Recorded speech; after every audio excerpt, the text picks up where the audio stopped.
ఓం నమో భగవతే వాసుదేవాయ. అందరికీ నమస్కారం. మీ ఎంఎస్ హరివిల్లు వ్లాగ్స్కి స్వాగతం. ఈరోజు మనం పాప విమోచనానికి, ఇంట్లో శుభ వాతావరణానికి, సంపద అలాగే శాంతి కోసం ఉపయోగించే పవిత్రమైన పంచగవ్య దీపాలు గురించి మనం వాటి విశిష్టత గురించి తెలుసుకుందాం. 5 గోవు ఉత్పత్తుల సమాహారానికి సంకేతం. అవేంటంటే గోమూత్రం, గోమయం, పాలు, పెరుగు అలాగే నెయ్యి. ఈ 5టిని కలిపి తయారు చేసే దీపాన్నే పంచగవ్య దీపం అంటారు. పంచగవ్య దీపాలు ఎందుకు వెలిగించాలి? ఈ దీపం వల్ల కలిగే లాభాలేంటో తెలుసుకుందాం. పాప విమోచనం జరుగుతుంది, ఇంట్లో దుష్ట శక్తులు తొలగిపోతాయి, శక్తి, శాంతి, ఆరోగ్యం కలుగుతుంది, సంతాన ప్రాప్తి, విద్య, ధన ప్రాప్తి కలుగుతాయి, పుణ్యఫలం లభిస్తుంది. ఈ దీపం ఎప్పుడు వెలిగించాలి? పౌర్ణమి నాడు లేదా అమావాస్య నాడు లేదా బ్రహ్మ ముహూర్తంలో, పూజా సమయంలో, నవగ్రహ దోషాల నివారణకు ఈ సమయంలో వెలిగిస్తే ఫలితం ఎంతో గొప్పగా ఉంటుంది.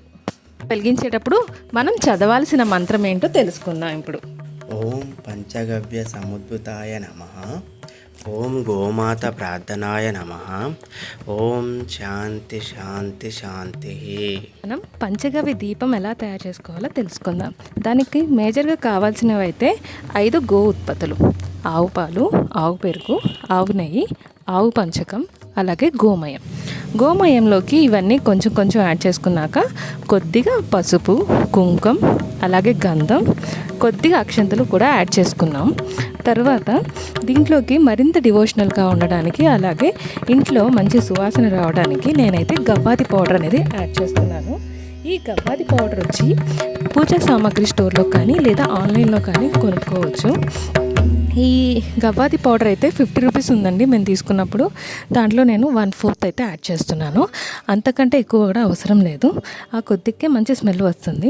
ఒకవేళ మనం పంచగవ్య దీపాలని తయారు చేసుకోవడానికి కుదరకపోతే కనుక మనం ఇవి పూజా సామాగ్రి స్టోర్ నుంచి కూడా కొనుక్కోవచ్చు. ఒక్కొక్క దీపం వచ్చి 25 రూపీస్ to 30 మధ్యలో ఉంటుంది. లేదా ఆన్లైన్లో కూడా మనకి అవైలబుల్గా ఉంది. ఒకసారి అయితే మీరు ట్రై చేసి చూడండి, చాలా మంచి రిజల్ట్స్ అయితే ఉంటాయి. ఈ దీపాలు అయితే ఈజీగా చేసుకోవడం అయితే మనం ప్రమిదలు ఉంటాయి కదా, దాన్ని బేస్ చేసుకొని కూడా తయారు చేసుకోవచ్చు.